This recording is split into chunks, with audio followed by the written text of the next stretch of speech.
Hello दोस्तों, मैं त्रिभुवन Kasana scholar classes में सभी का स्वागत करता हूं। जैसे कि हम जीएस पढ़ रहे थे भैया, और जीएस में देखो आज फिर हम हिस्ट्री का पार्ट लेके आए हैं। गुलाम वंश समाप्त हो चुका है और एक नया वंश की शुरुआत करने जा रहे हैं जिसका नाम है खिलजी वंश। और दोस्तों खिलजी वंश में हम पढ़ेंगे जलालुद्दीन फिरोज खिलजी, उसके बारे में देखेंगे। लेकिन सबसे पहले मैं आपको बताना चाहता हूं, उसके लिए माफी चाह रहा हूं कि 4-5 दिन क्लासें नहीं हो पाई किसी कारण, तो अब आपको निरंतर क्लासें मिलती रहेंगी भैया, और जैसे लगातार लास्ट तक वीडियो तक बने रहे।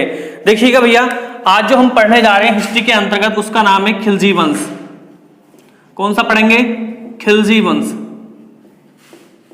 खिलजी वंश।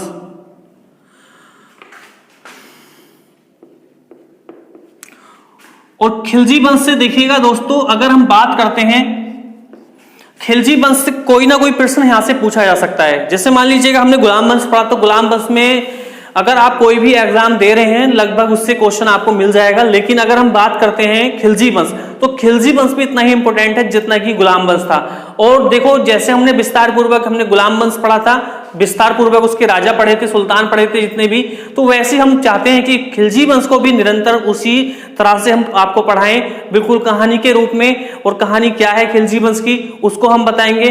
लेकिन दोस्तों सबसे पहले आपको यह जानना होगा कि गुलाम वंश के पतन के बाद ही अगला वंश आता है खिलजी वंश। हम देखेंगे कि खिलजी वंश की उत्पत्ति कैसे हुई है और खिलजी वंश अचानक कैसे सामने आया और इसका संस्थापक किसको माना जाता है। देखिएगा दोस्तों, अगर मैं बात करता हूं खिलजी वंश की और गुलाम वंश की, तो गुलाम वंश के एक शासक हुआ, मैंने आपको बताया था, बलबन। बलबन की मृत्यु के बाद बताते हैं कि केकूबाद राजा बनता है। राजा बनने के बाद उसका संरक्षण अगर कोई करता है तो वो था जलालुद्दीन फिरोज खिलजी, जो कि खिलजी वंश का संस्थापक माना जाता है। बताते हैं कि जलालुद्दीन फिरोज खिलजी के द्वारा ही केकूबाद की हत्या कर दी जाती है। और हत्या करने के बाद अगर हम बात करते हैं, केकूबाद का ही पुत्र जिसका नाम था शमसुद्दीन कैम्यूर, और शमसुद्दीन कैम्यूर को राजा बना दिया जाता है। और शमसुद्दीन कैम्यूर नामात्र के रूप में शासन करता है कुछ ही समय के लिए, मान लीजिए 1 महीना या 2 महीने के लिए। लेकिन बताते हैं कि जलालुद्दीन फिरोज खिलजी ने उसकी हत्या कर दी। और हत्या करने के बाद बताते हैं कि गुलाम वंश का ऐसा कोई भी प्रतापी सुल्तान नहीं हो सका जिसने कि गुलाम वंश को आगे बढ़ाया हो। और उसी समय इसका मौका मिल जाता है, क्योंकि जलालुद्दीन फिरोज खिलजी क्या था, उनका संरक्षण कर रहा था, सारी सत्ता उसके हाथ में आ चुकी थी। और गुलाम वंश का ऐसा कोई शासक था नहीं जो कि सत्ता को आगे बढ़ा सके गुलाम वंश की। इसीलिए गुलाम वंश का क्या हो जाता है दोस्तों, पतन हो जाता है। और पतन होने के बाद ही अगला जो वंश स्टार्ट होता है वो होता है खिलजी वंश। और खिलजी वंश की अगर हम बात करते हैं दोस्तों, तो ये खिलजी वंश जो चला है 1290 से लेके 1320 ईस्वी तक चला दोस्तों। 1320 ईस्वी तक खिलजी वंश चला है। और देखते हैं कि इसमें जो सबसे बड़े जो प्रतापी सुल्तान बताए गए हैं, और खिलजी कह सकते हैं कि खिलजी वंश को हम खिलजी क्रांति के नाम से भी जानते हैं दोस्तों। खिलजी वंश को हम खिलजी क्रांति के नाम से भी जानते हैं, खिलजी क्रांति। अब देखिएगा, याद रखना है थोड़ी सी बातें कि ऐसा कौन सा वंश हुआ है हिंदुस्तान का जिसको कि क्रांति के रूप में भी जाना जाता है। तो क्रांति के रूप में अगर किसी वंश की उत्पत्ति हमें देखने को मिलती है दोस्तों, तो वो है खिलजी वंश। और खिलजी वंश को ही खिलजी क्रांति कहा गया है। अगर हम बात करते हैं इस खिलजी क्रांति में, 2 ही प्रतापी सुल्तान हुए हैं। एक का नाम हुआ है जलाल उद्दीन खिलजी, और दोस्तों एक और हुआ है, इसी का सबसे बड़ा प्रतापी सुल्तान हुआ है जिसको आप बाखूबी जानते हैं, उसका नाम है अलाउद्दीन खिलजी। अलाउद्दीन खिलजी दोस्तों, इनको ही हम पढ़ना है बढ़िया रूप में। और जैसे हमने गुलाम वंश बढ़िया से पढ़ा है, तो चाहते हैं कि आपको भी इनके बारे में बिल्कुल विस्तार पूर्वक कहानी आपको बताएंगे।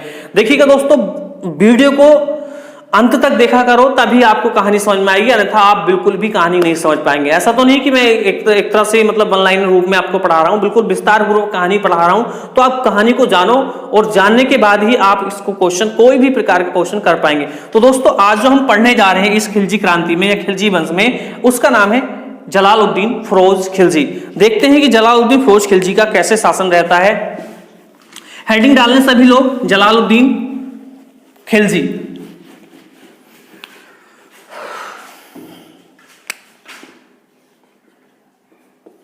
जलाल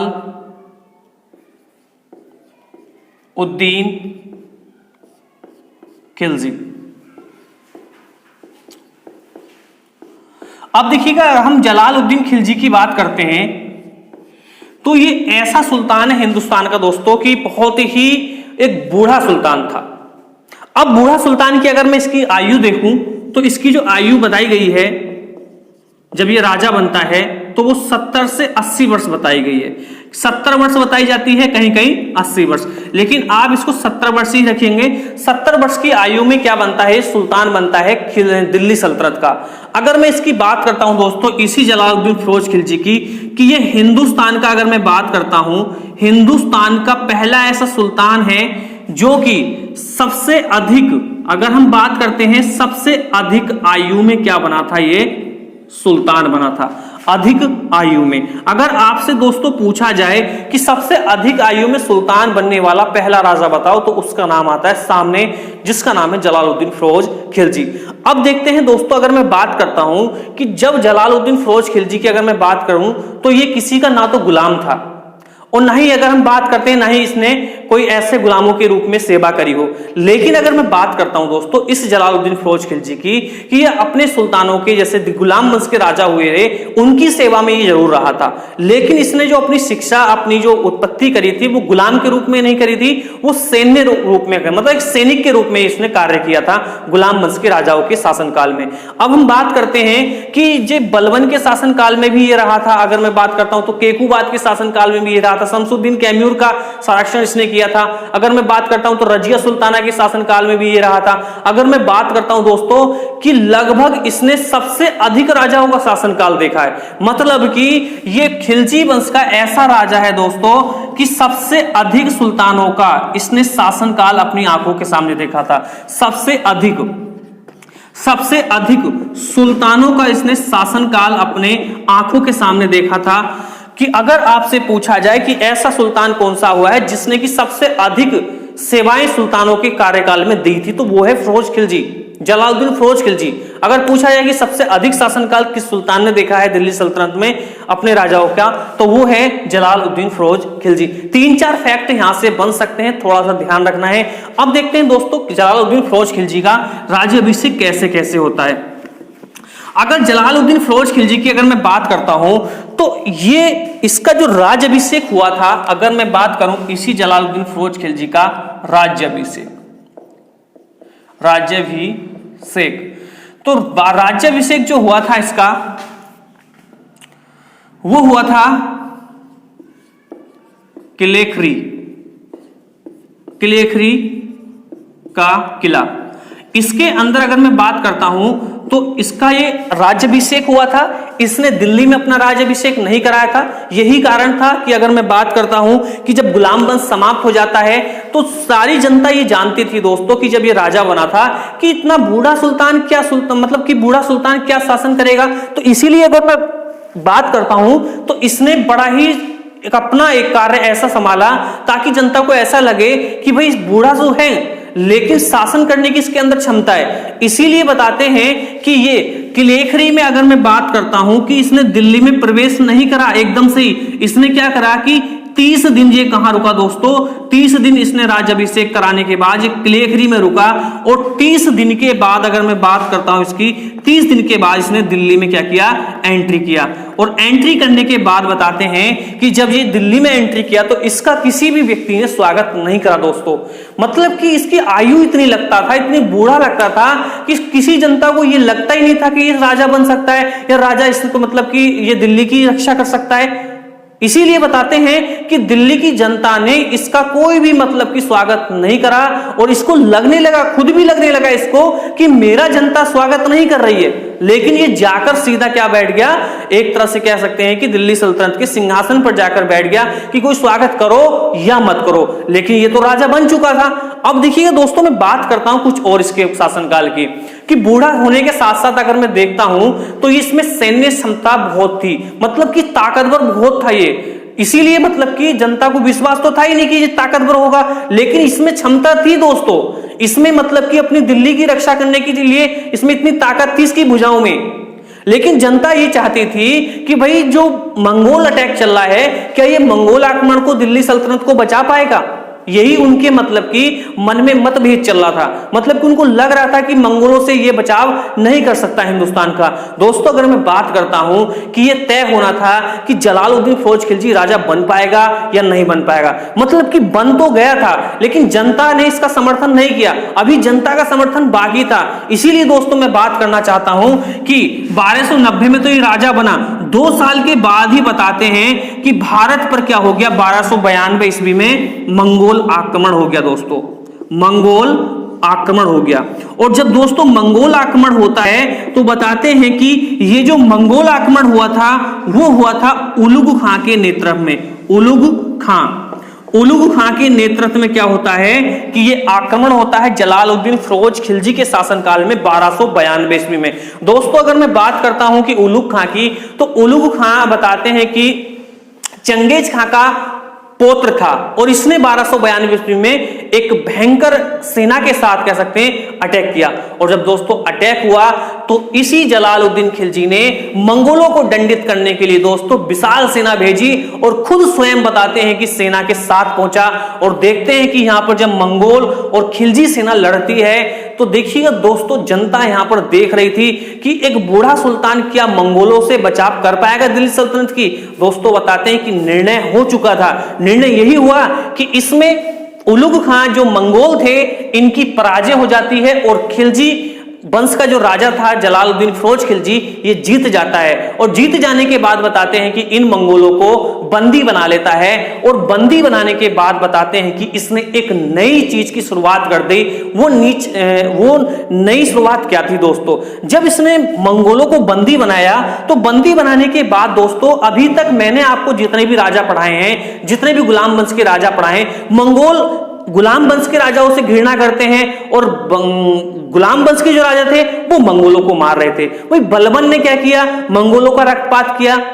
कह सकते हैं कि इल्तुतमिश ने भी थोड़ी बहुत संधि करी थी, लेकिन वो भी मंगोलों से मतलब कि घृणा करता था, उनको मारने का आदेश दिया था। मतलब जितने भी राजा हुए हैं दोस्तों गुलाम वंश में, सबने मंगोलों को मारा, और मंगोलों ने दिल्ली में क्या मचाई, लूटपाट मचानी शुरुआत कर दी थी। लेकिन दोस्तों यहां पर अगर मैं बात करता हूं इस जलालुद्दीन फिरोज खिलजी ने, इसने दोस्तों ऐसा नहीं किया, इसने ऐसा नहीं किया।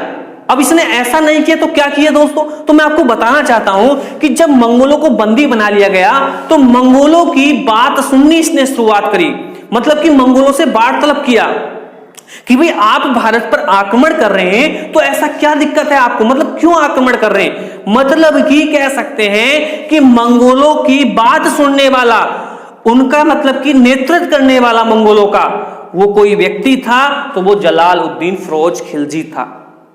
क्योंकि मैं आपको बताना चाहता हूं कि जलालुद्दीन खिलजी बहुत उदार व्यक्ति था, वो रक्तपात करना नहीं चाहता था। उसने तो यहां तक कहा था कि जब दिल्ली सल्तनत का ये राजा बना था तो उसने यही कहा था कि चारों ओर से जब विद्रोह हो रहे थे कि मैं अपनी तलवार की ताकत अपने ही लोगों को नहीं दिखाना चाहता। अगर मेरे साम्राज्य में आप विरोध करेंगे तो ऐसा ना हो कि मैं अपने मुस्लिम भाइयों का रक्तपात करूं, इसने साफ कहा था, क्योंकि चारों ओर से विद्रोह थे। इसीलिए दोस्तों इसने तलवार तो उठाई लेकिन रक्तपात के लिए नहीं, संधि करने के लिए मंगोलों से। और बताते हैं कि मंगोलों की जब बात सुनता है जलालुद्दीन फिरोज खिलजी तो इसके समझ में आ जाती है कि भाई मंगोलों को जो इनको चाहिए, जो मैं ये मांग रहे हैं जब से, इनको देना चाहिए। तो बताते हैं कि यहां पर जलालुद्दीन फिरोज खिलजी ने मंगोलों के साथ क्या करी दोस्तों, संधि कर ली। मंगोलों के साथ क्या करी इसने, संधि करी। और देखिएगा दोस्तों मंगोलों के साथ संधि करने वाला दिल्ली सल्तनत का यह पहला सुल्तान है। पूछा जा सकता है कि मंगोलों के साथ संधि किस राजा ने करी थी, तो सीधा बताना है कि यहां पर वो कोई और नहीं था, वो था जलालुद्दीन फिरोज खिलजी। दोस्तों मैं समझता हूं कि इतनी बात आपको समझ में आ चुकी होगी कि ये राजा किस प्रकार का है।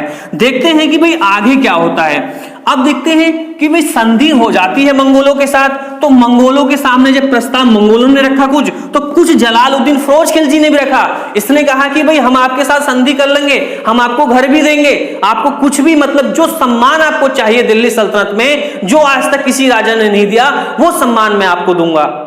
मंगोल भी तैयार हो गए कि भाई ठीक है भाई, ऐसा राजा तो, इतना प्रवृत्ति का राजा तो हमने आज तक देखा ही नहीं कि हमारे साथ संधि कर रहा है। लेकिन दोस्तों इसकी भी एक शर्त थी कि अगर आप संधि को स्वीकार करते हैं, अगर आप मेरी बात मानते हैं तो आपको सम्मान तो दिया जाएगा, लेकिन आपको एक तरह से इस्लाम धर्म को स्वीकार करना होगा। मतलब कि कह सकते हैं कि इस्लाम की परंपराओं को आपका उल्लंघन नहीं करना, मतलब आपको उल्लंघन नहीं करना, उसकी परंपराओं के अनुसार पे आपको चलना होगा।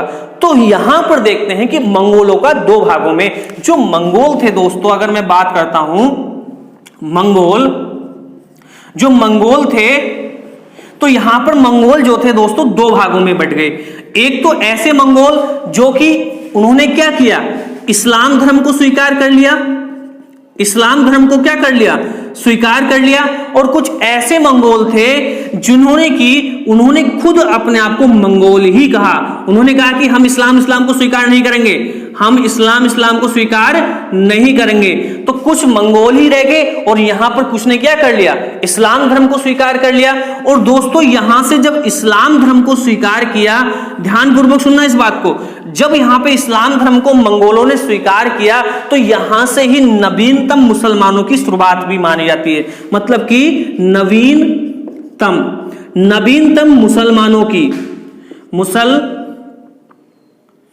मुसलमानों की क्या दोस्तों मानी जाती है, शुरुआत मानी जाती है। ये आप बहुत ही अच्छे से लिख लेना अपनी बुक में कि आपसे पूछा जा सकता है कि नवीनतम मुसलमानों की शुरुआत किस राजा के शासनकाल से हुई है, तो आपको सीधा सा जवाब देना है जलालुद्दीन फिरोज खिलजी के शासनकाल से। और दोस्तों मैं आपको कुछ और बताना चाहता हूं कि जलालुद्दीन फिरोज खिलजी के शासनकाल में और क्या घटना हुई थी। दोस्तों यहां पे देखिएगा, जब नवीनतम मुसलमानों की शुरुआत होती है, नवीनतम का अर्थ है नए मुसलमान। अगर ऐसे ही पूछा जाए कि नए मुसलमानों की शुरुआत किसके शासनकाल से मानी जाती है, तो जलालुद्दीन फिरोज खिलजी के शासनकाल से मानी। नवीनतम मुसलमानों की शुरुआत कहां से मानी जाती है, जलालुद्दीन फिरोज खिलजी के शासनकाल से। मतलब कि सबसे अधिक मंगोलों ने इस्लाम धर्म को स्वीकार कब किया, किस राजा के काल में, तो वो जलालुद्दीन फिरोज खिलजी के शासनकाल से। दोस्तों मैं समझता हूं कि इतनी बात आपको समझ में आ गई होगी। लेकिन दोस्तों अगर मैं बात करता हूं कि जब नवीनतम मुसलमानों की शुरुआत होती है और मंगोलों से इसने इस्लाम को स्वीकार कराया, तो यहां से देखते हैं कि इन्हीं मंगोलों के नाम पर, मतलब कि इस जलालुद्दीन खिलजी ने इन मंगोलों के नाम पर एक नगर भी बसाया था। और वो नगर आपको ध्यानपूर्वक सुनना है। वो नगर क्या था दोस्तों, मैं आपको बताना चाहता हूं कि इस जलालुद्दीन खिलजी ने मंगोलों के लिए, जब इस्लाम धर्म को स्वीकार कर लिया इन्होंने, तो भाई इसके लिए भी कुछ करेगा ये, तो इन्होंने क्या किया, हम आपको एक घर दे रहे हैं, एक नगरी दे रहे हैं, एक नगर दे रहे हैं, आप वहां पर जाइएगा, आपको कोई भी दिक्कत नहीं है। मतलब कि भारत में पहली बार कोई ऐसा काम कर रहा है राजा। मतलब कि कह सकते हैं, आपने सुना होगा कि नक्सलवादी होते हैं, सरकार उनकी बात नहीं सुनती है, वही तो, और वो क्या कर रहे हैं भाई, विलास्ट करते हैं, हमारे सीआरपीएफ के जवानों को मार देते हैं, धोखे से आक्रमण करते हैं। मतलब वही तो कहानी है मंगोलों की। भाई मंगोलों को क्या है कि इनका एक तो रहन सहन मंगोलों का बड़ा गलत तरीके से, गंदे रहते थे ये, बहुत मतलब अपने ही लोगों को खा भी जाया करते थे। मतलब इनकी दुर्दशा बहुत भयंकर लगती थी। इसलिए जो मौलवी काजी थे, जो अमीर लोग थे, तुर्की लोग थे, वो इनको घर में नहीं घुसने दिया करते थे, अपने दरबार में भी नहीं बुलाया करते थे। लेकिन अगर किसी ने मतलब कोई राजा था, इनके बारे में किसी ने सोचा था इनको मतलब सम्मान देने के लिए, तो वो जलालुद्दीन फिरोज खिलजी था। मतलब कि इनका अन्नदाता कहा जाता है। मतलब कि मंगोलों का अन्नदाता किसको कहा जाता है, किस राजा को कहा जाता है, ये भी अगर प्रश्न बन जाए कभी याद, तो वो जलालुद्दीन फिरोज खिलजी को कहा जाता है। तो दोस्तों मैं आता हूं इनके नगर पे हूं, तो इनके नाम पर ही जलालुद्दीन खिलजी एक नगर बसाता है, उसका नाम है मंगोलपुरी।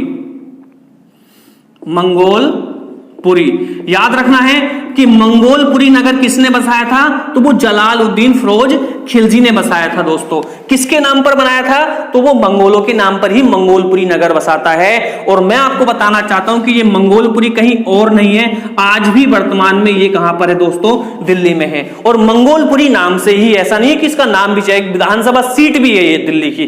तो याद रखना है कि मंगोलपुरी नगर किसने बनाया था, तो वो जलालुद्दीन फिरोज खिलजी ने बसाया था। मतलब कि इतना बढ़िया राजा था कि मंगोल जो थे बेचारों को सम्मान मिलने लगा। भाई एक बात बताओ कि अगर कोई व्यक्ति हमारे देश में आक्रमण कर रहा है और बार बार हमारे बीच में हमारे नक्सलवादी हैं, ये आक्रमण कर रहे हैं, लोगों को मार रहे हैं, तो सरकार को कहीं ना कहीं या तो सरकार के कानों तक ये कोई ना कोई बात अपनी पहुंचाना चाह रहे हैं या सरकार इनकी बात नहीं सुन रही है। तो वही तो इनके साथ हुआ था।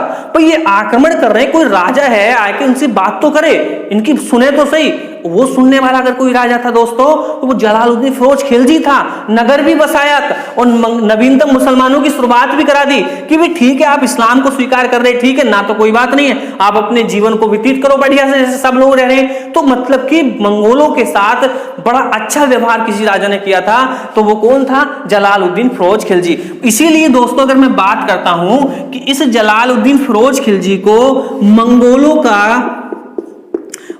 का अन्नदाता कहा जाता है। तो याद रखना है कि किस दिल्ली सल्तनत के सुल्तान को मंगोलों का अन्नदाता कहा जाता है, मतलब कि उनका खुदा कहा जाता है, उनका भगवान कहा जाता है, उनका अल्लाह कहा जाता है। तो याद रखना है, तो वो कौन था? जलालुद्दीन फिरोज खिलजी। इसीलिए दोस्तों अगर मैं बात करता हूं कि ये बात यहां पर हो जाती है, लेकिन यहां पर जो भारत के लिए, जो भारत में एक बड़ा ही खतरा मंडराया रहा था, जो कि एक समस्या बन चुकी थी, जिसका हल कभी नहीं निकल पा रहा था, उसका हल किसी राजा ने निकाला था। तो वो किसने निकाला था? जलालुद्दीन फिरोज खिलजी ने। मतलब कि जलालुद्दीन खिलजी का जहां की लोगों ने सम्मान नहीं किया, जहां की स्वागत नहीं किया, जहां उसके लिए उपहार, माला, फूल कुछ नहीं किया। और आज जनता क्या कह रही है? आज जनता इसकी दीवानी हो चुकी है जलालुद्दीन फिरोज खिलजी की। कहने लगी कि भाई इससे बढ़िया राजा है ही नहीं, सबको सम्मान, बड़ी शांति, मतलब कि बड़ी शांति रूप में काम चलने लगा। अब हम बात करते हैं कुछ और काम से कि जलालुद्दीन खिलजी और क्या कर रहा है यहां पर काम, देखते हैं। भाई इतना बात थोड़ा सा याद रखना है, मैं थोड़ा सा बता देता हूं कि मंगोलपुरी नगर किसने बसाया? जलालुद्दीन फिरोज खिलजी ने। किसके नाम पर बसाया? मंगोलों के नाम पर। नवीनतम मुसलमानों की शुरुआत कहां से हुई? जलालुद्दीन फिरोज खिलजी के शासनकाल से। नए मुसलमानों की शुरुआत कहां से हुई? जलालुद्दीन फिरोज खिलजी के शासनकाल में। सबसे अधिक मंगोलों ने किसके शासनकाल में इस्लाम को स्वीकार किया? जलालुद्दीन फिरोज खिलजी के शासनकाल से। और कह सकते हैं कि मंगोलों का अन्नदाता किसको कहा जाता है? जलालुद्दीन फिरोज खिलजी को कहा जाता है। उनका अल्लाह किसको कहा जाता है? मंगोलों का खुदा किसको कहा जाता है? मंगोल अपना पिता किसको मानते थे? धर्म पिता। तो वो किसको माना जाता है दोस्तों? वो जलालुद्दीन फिरोज खिलजी को। सारी बात नोट कर लेना, बहुत कम किताबों में आपको मिलेगी, और जब किताबों में ढूंढोगे तो टाइम लगेगा दोस्तों। और मैं आपको बिना ही आपके बहुत आसानी तक आपके ये प्रश्न आप तक पहुंचा रहा हूं दोस्तों। कुछ और देखते हैं कि और क्या कहानी है जलालुद्दीन फिरोज खिलजी की। अब भी इतना अच्छा शासन चल रहा है, इतना बढ़िया से काम चल रहा है, तो भाई इसने और क्या काम करें? तो दोस्तों मैं आपको कुछ और बताना चाहता हूं। देखते हैं कि इसके शासनकाल में, देखते हैं इसका एक अभियान बड़ा ही चर्चित अभियान माना जाता है। याद रखना है, बड़ा ही चर्चित अभियान था। इसने 1292 ईस्वी में क्या किया? मंगोलों से संधि करी, मंगोलों के आक्रमण का मतलब विफल किया, उनको स्वीकार कराया इस्लाम धर्म। लेकिन दोस्तों 1292 ईस्वी में ही एक घटना घटती है। 1292 ईस्वी में जलालुद्दीन खिलजी ने देवगिरी अभियान चलाया था दोस्तों। देवगिरी अभियान चलाया था 1292 ईस्वी में। और दोस्तों मैं आपको बताना चाहता हूं कि ये जो देवगिरी अभियान चलाया था वो किसने चलाया था? याद रखना है पर जलालुद्दीन खिलजी। और दोस्तों मैं आपको बताना चाहता हूं कि जब ये देवगिरी अभियान चलाता है तो ये दक्षिण भारत का, अगर मैं बात करता हूं, ये दक्षिण भारत का प्रथम अभियान भी था दोस्तों। दक्षिण भारत का प्रथम अभियान जलालुद्दीन खिलजी के नेतृत्व में चलाया था। किसने? जलालुद्दीन खिलजी के नेतृत्व में किसने चलाया था? अलाउद्दीन खिलजी ने। अलाउद्दीन खिलजी। अब मैं अलाउद्दीन खिलजी की बात करना चाहता हूं कि अलाउद्दीन खिलजी कोई और नहीं है दोस्तों। अलाउद्दीन खिलजी इसका क्या है? इसका भतीजा है। इसका भतीजा है। और जलालुद्दीन खिलजी अगर मैं बात करता हूं तो इस अभियान के लिए किसकी नियुक्ति करता है? अलाउद्दीन खिलजी की। और दोस्तों मैं आपको बताना चाहता हूं कि अलाउद्दीन खिलजी इसको बाखूबी मतलब अच्छे से अभियान चलाता है। लेकिन दोस्तों यहां पर मैं आपको बताना चाहता हूं कि एक दक्षिण भारत का अभियान तो जलालुद्दीन खिलजी का था ही, इसके नेतृत्व में अलाउद्दीन खिलजी ने किया था काम। लेकिन दोस्तों यहां पर एक बात और आती है कि इस अभियान के लिए जब अलाउद्दीन खिलजी को देवगिरी भेजा गया तो देवगिरी जब जाता है तो बताते हैं कि ये एक तरह से लालची व्यक्ति था अलाउद्दीन खिलजी। और इसको जब देवगिरी को देखता है पहली बार तो वो पूरे सोने की नगरी थी, मतलब एक पूरा महल जो था, पूरी देवगिरी जो थी पूरे सोने से भरी हुई थी। इसीलिए दोस्तों इसको लालच आ जाता है। और लालच आने के बाद बताते हैं कि इसने लूटपाट के साथ वहां पे लोगों की हत्या करनी शुरू कर दी। और इसी चीज से अगर मैं बात करता हूं कि जब ये देवगिरी से लौट रहा था उस धन को लेकर और लोगों की हत्या करके, तो ये अलाउद्दीन खिलजी, अगर मैं बात करता हूं यही अलाउद्दीन खिलजी दिल्ली ना जाकर, कहां पर? दिल्ली ना जाकर कहां चला गया? कड़ा चला गया। कहां पर? कड़ा चला गया। कड़ा मानिकपुर चला गया। और ये सारी लूट का जो हिस्सा था वो सारा अपने पास रख लेता है।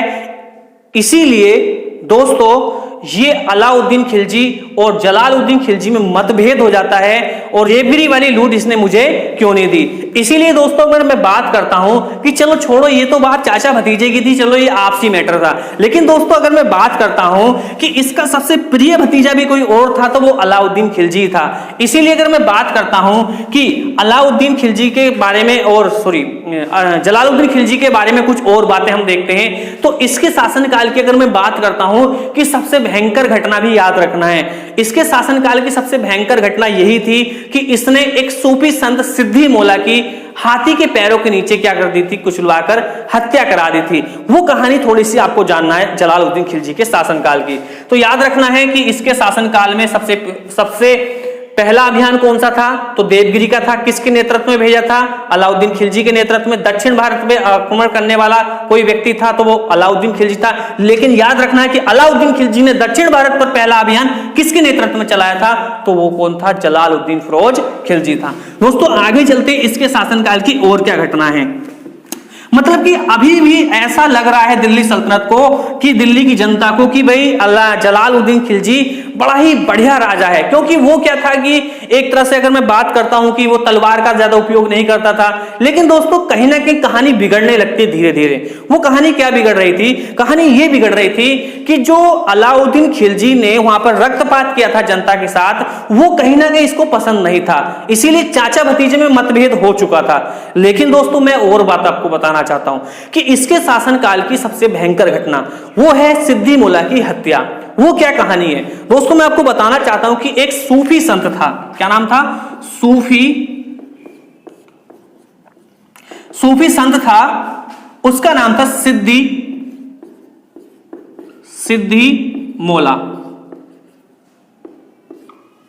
सिद्धि मौला था सूफी संत। और बताते हैं कि यह सूफी संत ऐसा था कि लोगों की मदद करने वाला था, गरीबों को भोजन खिलाता था। मतलब कि हर अपने यहां पर जहां इसका लगता था ये दरबार लगा था, लोगों की मदद करता था। मतलब कि इतने लोग यहां पर इकट्ठा रहते थे, मौलवी काजी सब इसके पास रहते थे। मतलब कि चारों ओर से बोलबाला अगर किसी व्यक्ति का था जलालुद्दीन खिलजी के बाद तो वो सिद्धि मौला का था, क्योंकि लोग इसको भगवान मानते थे और इसको बड़ा ही पवित्र मानते थे। लेकिन दोस्तों बताते हैं कि जलालुद्दीन खिलजी का दिमाग फिर जाता है कि यार मेरा दरबार मैं लगाता हूं, मैं लोगों की मदद भी करता हूं और मैं इतना चर्चा में नहीं आ रहा हूं, और मेरे बाद चर्चा में कौन आ रहा है? मेरे बाद जो चर्चा में आ रहा है सिद्धि मौला आ रहा है। कहीं ऐसा ना हो कि मेरी सत्ता पलट दे ये व्यक्ति। हो सकता है कि मेरी सत्ता पलट दे। इसीलिए दोस्तों बताते हैं कि जलालुद्दीन खिलजी का दिमाग फिर जाता है और एक दिन इस पे आरोप लगा देता है कि तूने क्या किया है, एक दिल्ली सल्तनत का विरोध किया है और तू मेरा क्या कर सकता है, कभी ना कभी बहिष्कार कर सकता है। ये दिमाग में जलालुद्दीन खिलजी के बैठ गई और जलालुद्दीन खिलजी ने क्या करा, इसके हाथ पैर बंधवाकर हाथी के पैरों के नीचे, दोस्तों हाथी के पैरों के नीचे कुचलवा दिया दोस्तों। और पता चलता है कि इसके शासनकाल की कुचलवा दिया। और इसके शासनकाल की सबसे क्रूर घटना, क्रूर से क्रूर घटना, भयंकर घटना अगर पूछी जाए तो वो सिद्धिमोला की हत्या थी। मतलब कि इस इतने पवित्र व्यक्ति की बिना किसी अपराध के इसने हाथी के पैरों के नीचे कुचलवा दिया। ऐसा सुनने में भी बड़ा अजीब लगता है कि एक तो राजा ऐसा है, हमने सुना है जलालुद्दीन खिलजी के बारे में कि वो तलवार का उपयोग ही नहीं करता, और अब क्या कर रहा है ये सूफी संत को मतलब कि हाथी के पैरों के नीचे कुचलवा रहा। दोस्तों इसी चीज में बताते हैं कि यही इसके पतन का कारण भी बताया जाता है। मतलब कि पतन का कारण अगर पूछा जाए तो वो क्या था दोस्तों, तो वो सिद्धिमोला की हत्या थी। दोस्तों जलालुद्दीन खिलजी के सबसे बड़ा पतन का कारण यही बना था, सिद्धिमोला की हत्या, क्योंकि इससे कहीं ना कहीं जलालुद्दीन खिलजी की इस घटना से सभी लोग इससे घृणा करने लगे थे कि एक ऐसा राजा जो कि एक इतने पवित्र व्यक्ति को बताते हैं कि जो ये कहता था वो होता था। इस्लाम में ऐसी कुछ बातें चल रही थी इसके शासनकाल में भी, सिद्धिमोला के दरबार में, क्योंकि बड़ा ही पवित्र व्यक्ति था, बहुत मानते थे इसको। इसीलिए बताते हैं कि ऐसे पवित्र व्यक्ति की हत्या होना बहुत बड़ी बात थी। इसीलिए बताते हैं कि यहां पर कुछ समय पश्चात क्या हो जाता है कि एक विद्रोह दिल्ली सल्तनत में होता है। दोस्तों दिल्ली के आसपास क्षेत्रों में तो एक विद्रोह होता है कड़ा में। कहां होता है दोस्तों, वही कड़ा जहां पर कि अलाउद्दीन खिलजी वहां का सूबेदार था। लेकिन दोस्तों बताते हैं कि अलाउद्दीन खिलजी ने इस कड़ा के विद्रोह का क्या कर दिया, विद्रोह का दमन कर दिया। और दमन करने के बाद बताते हैं कि बिना तलवार के, कोई रक्तपात नहीं, बड़ा शांति प्रिय रूप से अलाउद्दीन खिलजी ने कड़ा के विद्रोह का क्या कर दिया, दमन कर दिया। और दमन करने के बाद बताते हैं कि कहीं ना कहीं इस विद्रोह का दमन करने के बाद अलाउद्दीन खिलजी चर्चा में आने लगा। और जब चर्चा में आया तो लोगों को लगने लगा कि भाई सुल्तान भी बूढ़ा हो चुका है, और ये व्यक्ति जो था अलाउद्दीन खिलजी, दोस्तों अलाउद्दीन खिलजी की अगर मैं बात करता हूं, अलाउद्दीन खिलजी की अगर मैं बात करता हूं दोस्तों, तो इसको भी कहीं ना कहीं लग रहा था कि चाचा बूढ़े हो चुके हैं और अब इनको राजगद्दी संभालने का अधिकार नहीं है। तो कड़ा के विद्रोह का दमन किसी के द्वारा किया जाता है तो वो अलाउद्दीन खिलजी के द्वारा किया जाता है। और बताते हैं कि यहां पर अलाउद्दीन खिलजी के मन में सत्ता को हथियाने की बात आने लगती है। और यही कारण हुआ दोस्तों कि जब अलाउद्दीन खिलजी कड़ा में अपने धन को लेकर पहुंचा था, देवगिरी वाली लूट को, तो यहां पर अलाउद्दीन खिलजी ने एक षड्यंत्र रचा। और षड्यंत्र वो क्या था कि चाचा आप आइएगा कड़ा में, और जो लूट में लेके आया हूं कड़ा से, दक्षिण भारत से, उसका हिस्सा आप ले लीजिएगा। लेकिन बताते हैं कि अलाउद्दीन खिलजी यहां पर षड्यंत्र पूरा बना चुका था और उसको अपने चाचा की हत्या करनी थी। इसीलिए दोस्तों मैं बताना चाहता हूं कि जलालुद्दीन खिलजी बड़ा ही उदार प्रवृत्ति का राजा था। इसीलिए यहां पर अलाउद्दीन खिलजी के ये गले मिलने आता है। जलालुद्दीन खिलजी, अगर हम बात करें जलालुद्दीन खिलजी, तो जब जलालुद्दीन खिलजी गले मिलने आता है दोस्तों, तो बताते हैं कि यही अलाउद्दीन खिलजी दोस्तों क्या कर देता है, इसमें चाकू घोंप देता है पेट में। और इस तरह से पता चलता है कि अलाउद्दीन खिलजी के द्वारा ही किसकी हत्या कर दी जाती है, जलालुद्दीन फिरोज खिलजी की।